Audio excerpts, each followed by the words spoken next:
If you want to feel richer without earning more, here is one money decision that quietly changes everything: your car.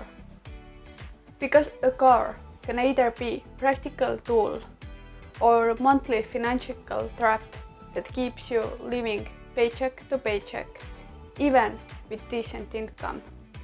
In this video, I'll show you how cars keep people poor, the hidden math most don't run, the financial triple threat of new cars, a simple set of ground rules that make cars stop controlling your life, and 4, the numbers that show how one choice can cost or create hundreds of thousands over time.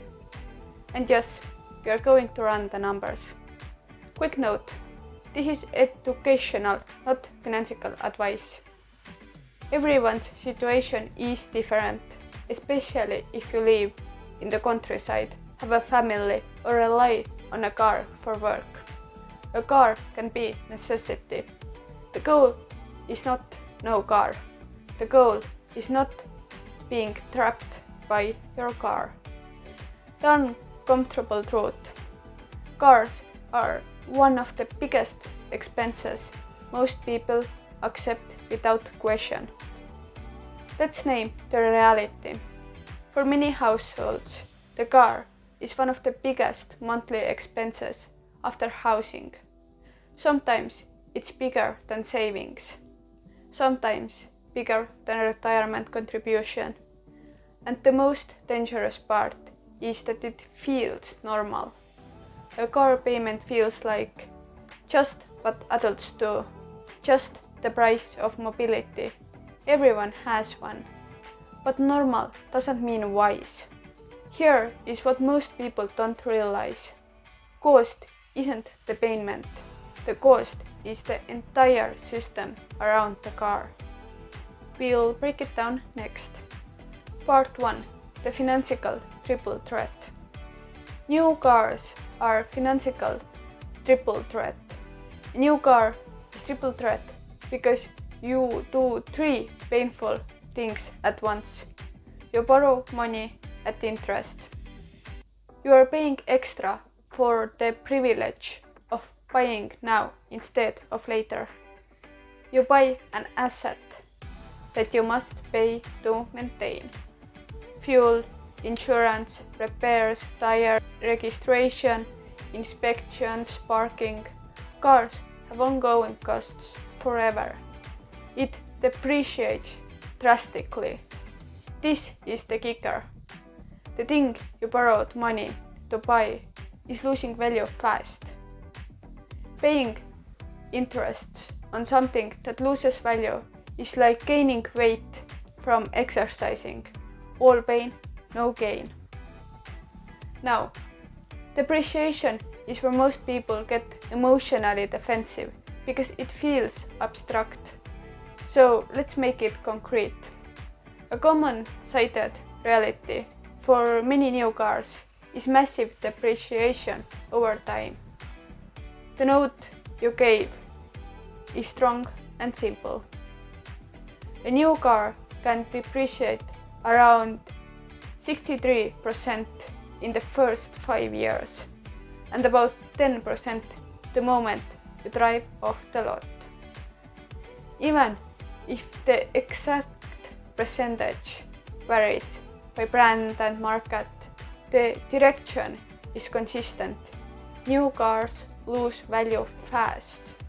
So you pay interest, you pay maintenance and lose value at the same time.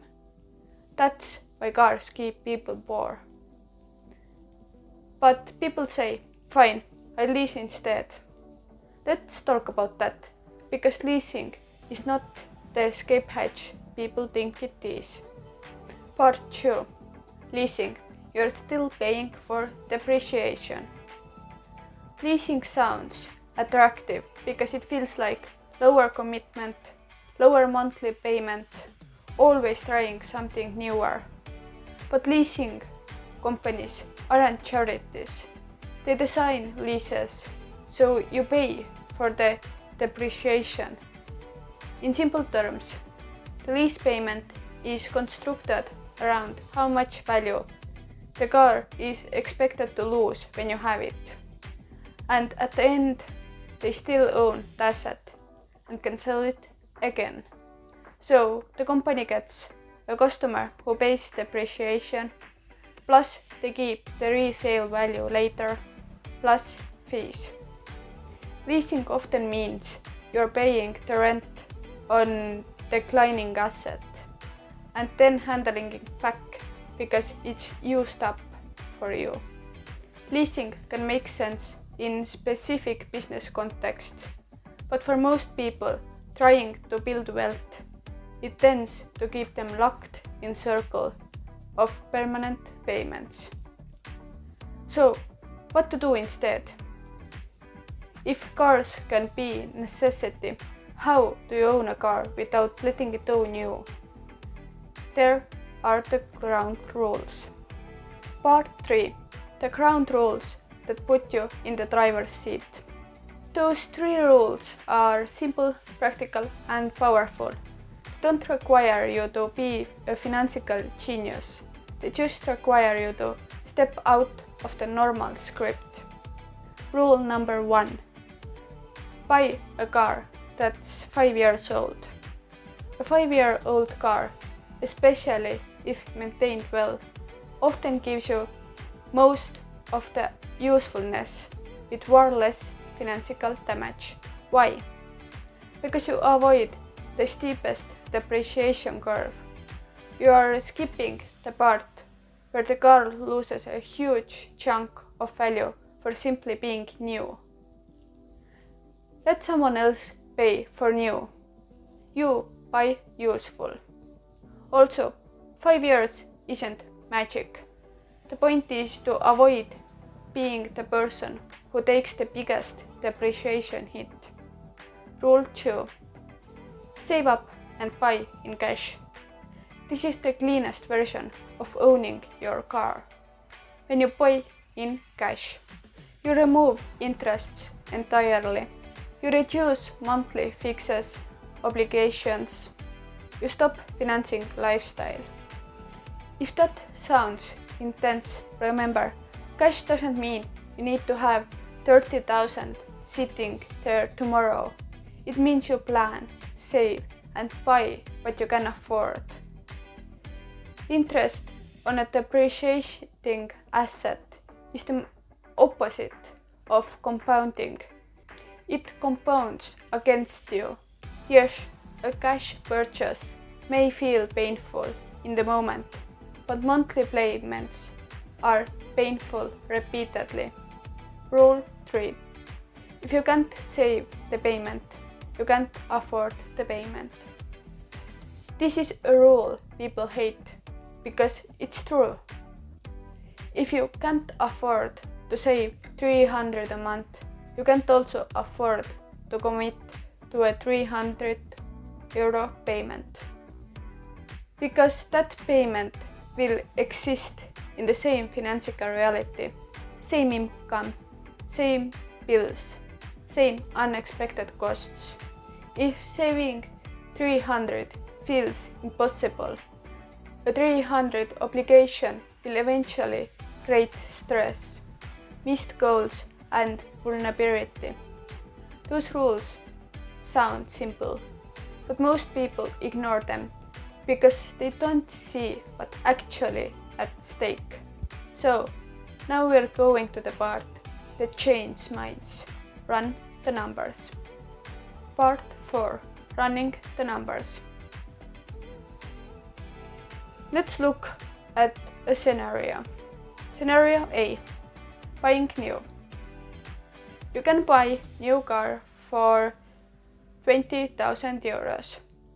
You put down 4,000. Now, you finance the rest over 60 months at 4.25%. Your monthly payment is about 295.42. That sounds normal, almost boring. But here is where the numbers become powerful. Scenario B. Buying the same model, but 5 years old. 5-year-old model costs 63% less, or about 7,400. You put down the same 4,000. Same loan structure. Your payment becomes about 62.78 euros a month. The difference. That's a monthly saving of 232.64. 232 a month is not small. That's utility bill. That's groceries. That's a meaningful piece of your life.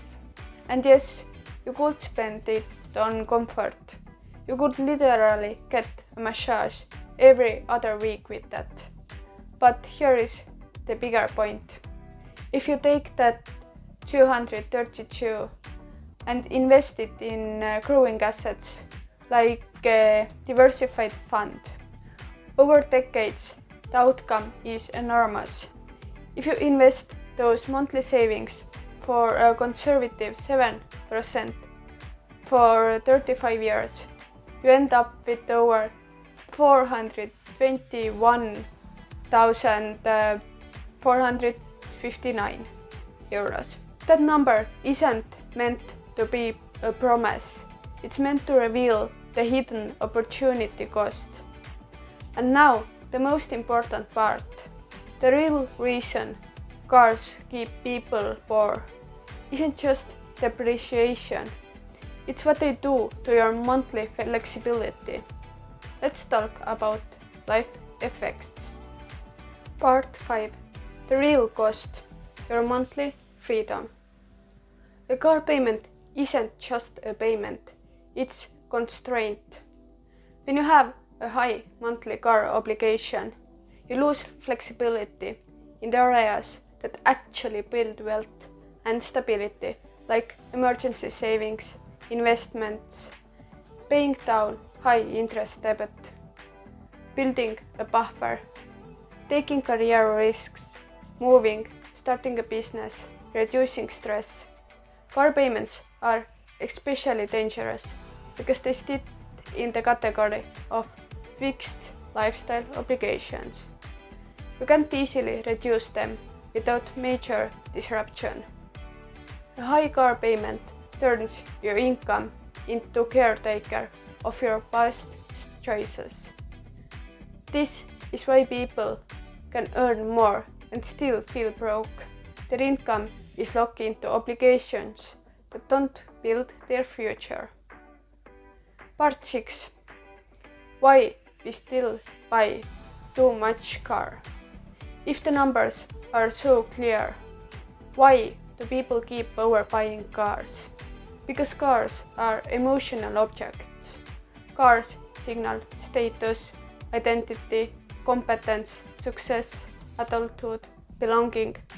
And the car industry is very good at marketing those emotions. But here is the cold truth. Car should be a tool. If you want financial freedom, real freedom, your car should support your life, not consume it. Common rationalizations. I deserve it.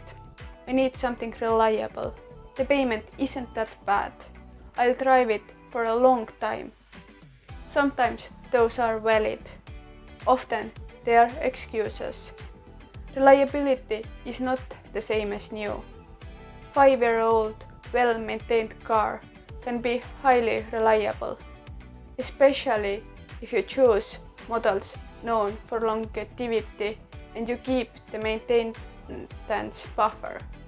So, what should you actually do if you need a car but you don't want to keep you poor?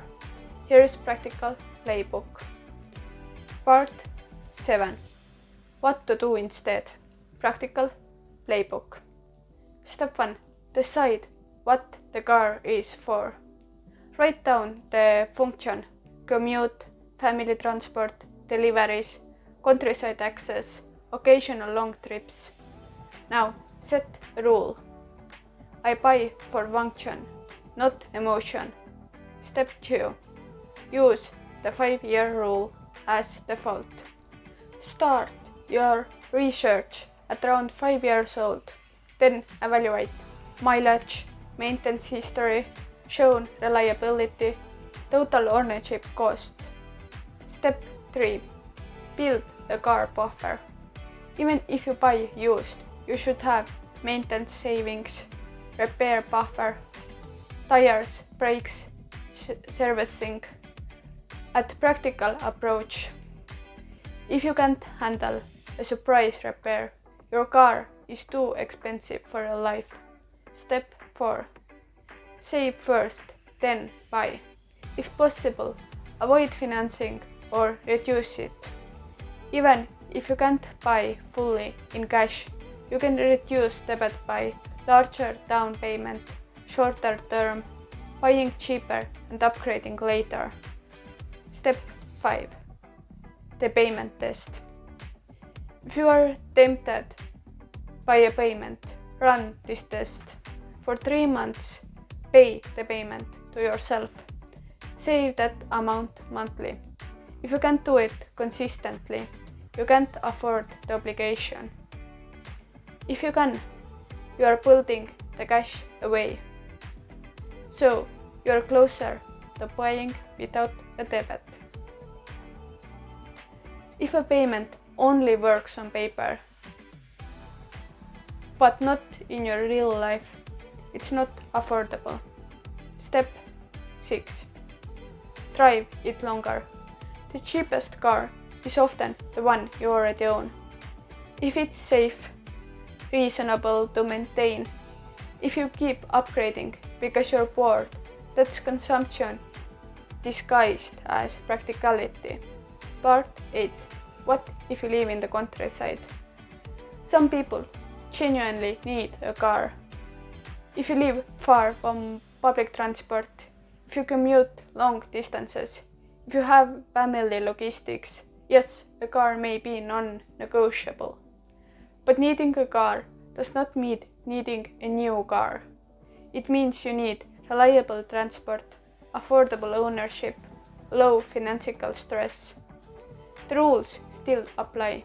In fact, they matter even more, because in rural context, the car is not optional, so making it financially sustainable is crucial. Part 9. Respectable car mindset.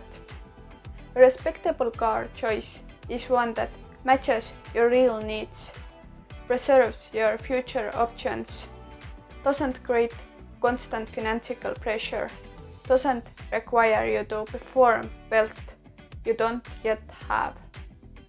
The goal isn't to look rich, the goal is to stop bleeding money.